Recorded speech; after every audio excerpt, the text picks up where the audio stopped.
अस्सलाम वालेकुम, सलाम, आदाब, नमस्कार। आज बहुत खुशी का मौका है कि हम लोग वो जश्न मना रहे हैं कि उर्दू सहाफ़त की 200 साल मुकम्मल हुए हैं। स्टेज पर बैठे अबू आसिम साहब, हमारे बड़े भाई शाहिद लतीफ़ साहब, हमारे बुजुर्ग हसन कमाल साहब, हमारे दो मुकद्दर नक्शबंदी साहब और मोहतरमा पटंकर साहिबा, हमारे शबीर भाई भी बोले, और आज के नाज़िम सरफराज आरजू साहब। दरअसल ये आज के नौशा, इनके लिए एक बार ताली बजाती है।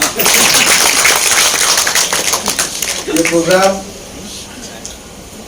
पत्रकार विकास फाउंडेशन की जानिब से बाइश्तराक हमारे निशानी हिंद ट्रस्ट और उर्दू जर्नलिस्ट एसोसिएशन की जानिब से उर्दू सहाफ़त के 200 साल। मेरी खुशकिस्मती है कि मैं उसी शहर से आता हूँ जहाँ उर्दू का पहला अखबार निकला, जामे जहांनुमा। 27 मार्च 1822 एक बंगाली हिंदू हरिहर दत्त, वो उसके मालिक थे, और एडिटर थे मुंशी सदासुख लाल जी, पंजाबी थे। तो अभी इससे पहले वाले सेशन में हमारे देसाई साहब कह रहे थे कि उर्दू और मुसलमानों का कोई ताल्लुक नहीं है, इन द सेंस कि ज़बान किसी की नहीं होती, जो उसको अपनाता है उसकी हो जाती है।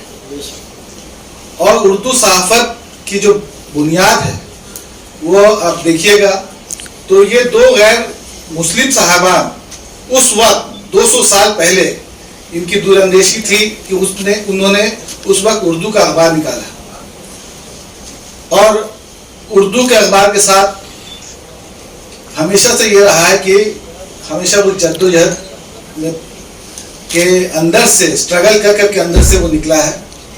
और जामे जहांनुमा जब निकला, इसको भी बहुत स्ट्रगल करना पड़ा। वीकली था और काफ़ी उसमें दाव पेश हुआ, कभी बंद हुआ फिर खुला, फिर बंद हुआ फिर खुला। उस वक्त भी माली परेशानी थी। मैं बहुत खुशनसीब हूँ कि सरफराज आरजू साहब और यहाँ पर हसन कमाल साहब और शाहिद लतीफ़ साहब कलकत्ता तशरीफ़ ले गए थे। जब हम लोगों ने वहाँ मगरबी बंगाल उर्दू एकेडमी की जानिब से जश्न जामे जहांनुमा जब तकरीब वहाँ पर मुनक़्क़द की, और बहुत बड़े पैमाने पर पूरे हिंदुस्तान से सहाफ़ी सब आए हुए थे। इन्होंने अपनी अपनी बातें रखी, हम लोगों ने कुछ उसको अमल करने की कोशिश की है, उसको किताबी शक्ल भी देंगे इंशाल्लाह, वो भी आपके सामने आएंगे। हमने आपसे वो कापियाँ भी बांटूंगा।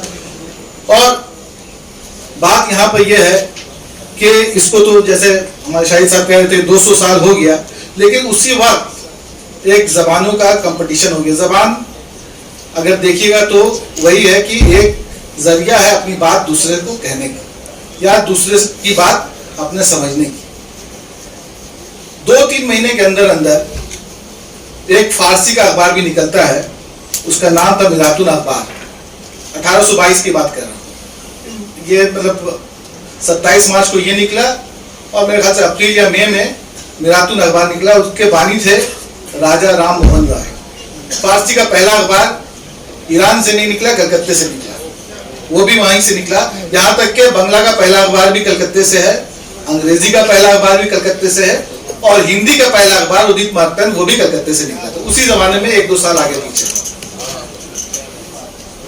तो राजा राम मोहन राय ने फारसी का पहला अखबार मिलातुन अखबार निकाला। किस लिए?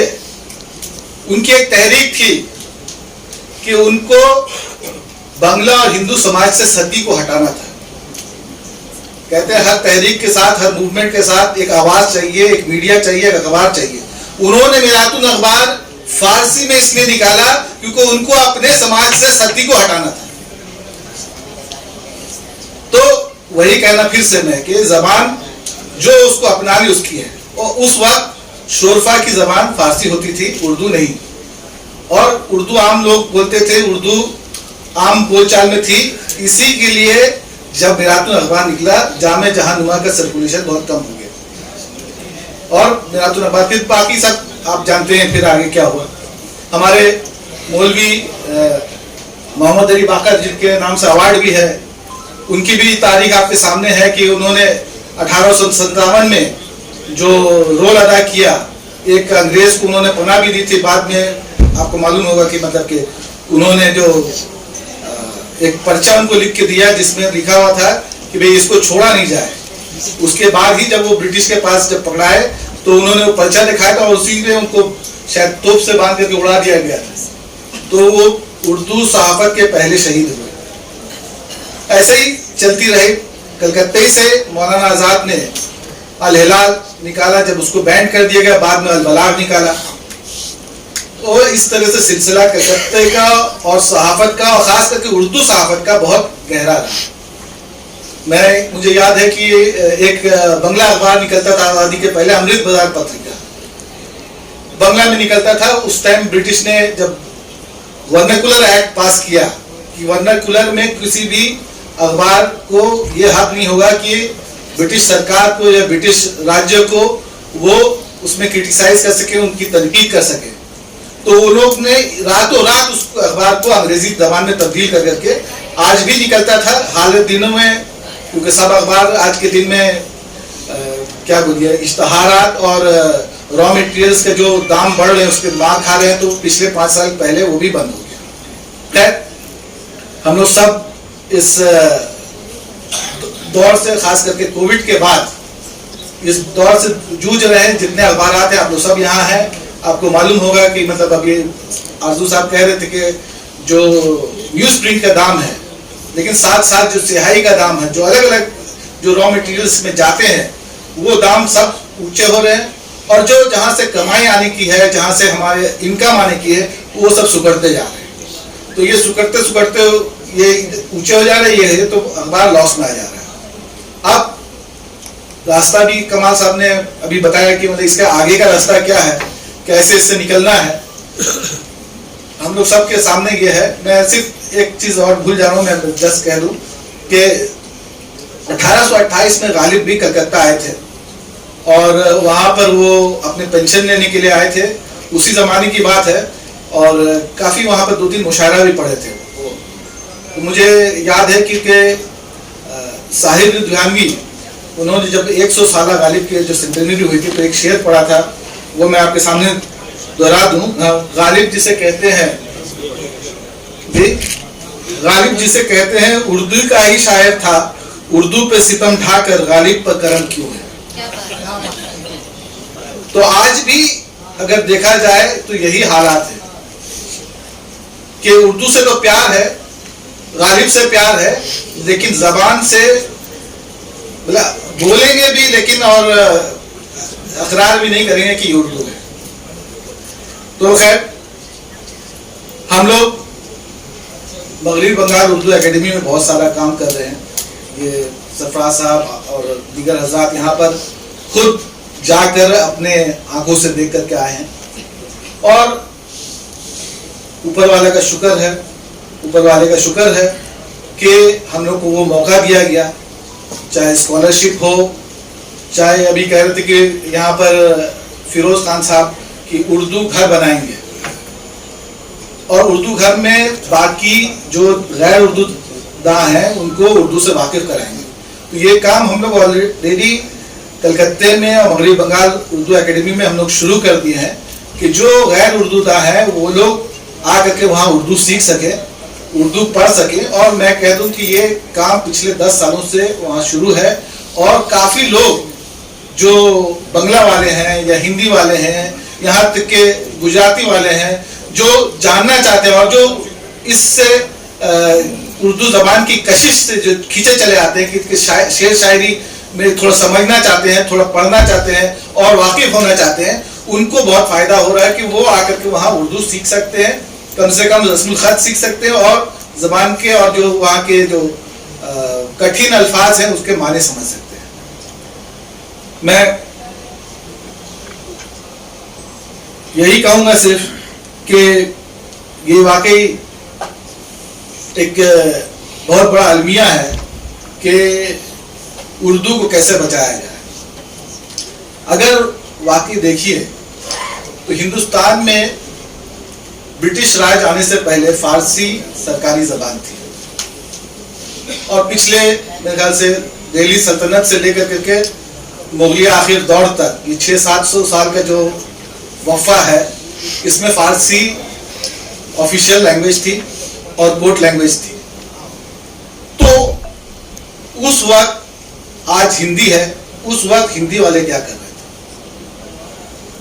उस वक्त जो ब्राह्मण थे, जो कायस्थ थे, जो ऊंचे ऊंचे इन कोर्ट में, इन दरबारों में जाकर के ऑफिसर बने, बीरबल, तानसेन और भी जो सब थे, सब नवरत्न सब थे अलग अलग जमाने में, इन्होंने अपने घरों में संस्कृत और हिंदी को राज रखा।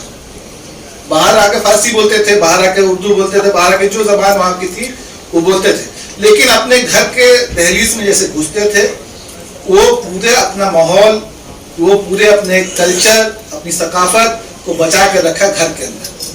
तो जमाना अगर ऐसा आ गया है तो हमको उनसे सीखने की जरूरत है।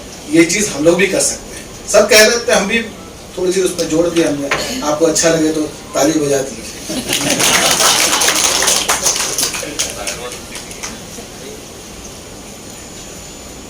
आज सही मानों में जो कौन मीडिया सरवाइव करेगा, तो जो बड़े हाउस हैं, पहले तो एक मिशन था आजादी, देश को आजाद कराना, मुल्क को आजाद कराना। देश आजाद हो गया, सहाफत प्रोफेशन हो गया। प्रोफेशन होने के बाद काफी दिन तक चला, लेकिन 2014 में एक बहुत बड़ी तब्दीली आई। तब्दीली ये आई है कि आप प्रोफेशन से एक बिजनेस हो गया। तो जो ताजिर होता है, जो बिजनेसमैन होता है, उसकी सोच दूसरे तरीके की होती है। सहाफत, जो आजाद सहाफत है, वो और मुल्क में उस तरह से जो पहले थी, आज से 10 साल पहले, अब नहीं बची। तो कहते थे कि एक जमाने में इकबाल कह के गए हैं कि क्या खेलती हैं इसके गोदी में हजारों नदियां। तो आजकल में अगर हम कहें कि खेलते हैं इनके गोदी में हजारों मीडिया, तो गलत ही है। और गोदी मीडिया ही आज के दिन में अगर बिजनेस के हिसाब से अगर सर्वाइव करना, तो आपको गोदी मीडिया बनना है। यही मतलब जो दिखाई पड़ रहा है, उससे जो सबक हासिल है यही कि जो गोदी मीडिया वो तो ऐश और आराम है, वो टीवी चैनल में दिन रात आजकल। हाँ, वो भी एक चीज है कि जो प्रिंट मीडिया से टीवी पर आया, लेकिन आजकल टीवी मेरे ख्याल से कोई देखता नहीं है। या देखते होंगे तो फिल्म शाम को कोई फिल्म देख लिया, कोई तफरीह कर दिया। न्यूज के लिए या जो डिबेट होता है उसके लिए वो तो पहले से समझ में आ जाएगा, इसका ये एंगल, इसका ये एंगल, इसका ये एंगल, ये बोलेगा, ये बोलेगा। तो कुछ देखने से कोई फायदा नहीं है। ये दिन रात, लेकिन ये हैमरिंग है, वो आपके और हमारे लिए नहीं है। वो गांव वालों जो देखते हैं टीवी, जो वोट देते हैं, जो वोटर हैं, जो यूपी बिहार के पीछे गांव से वोट निकल करके जो आता है, जो राजस्थान से, जो मध्य प्रदेश से, वो उनके लिए वो चैनल चलता है। उनको ऐसा इन्फ्लुएंस किया जाए कि हमेशा ये वोट ये है। एक लफ्ज कोई खिलाफ अगर बोल देता है कोई एंकर गलती से भी, उसकी नौकरी दूसरे दिन चली जाती। बहुत सारे ऐसे आपके सामने मिसाल होंगे। मैं ज्यादा और क्या कहूं, बस यही कि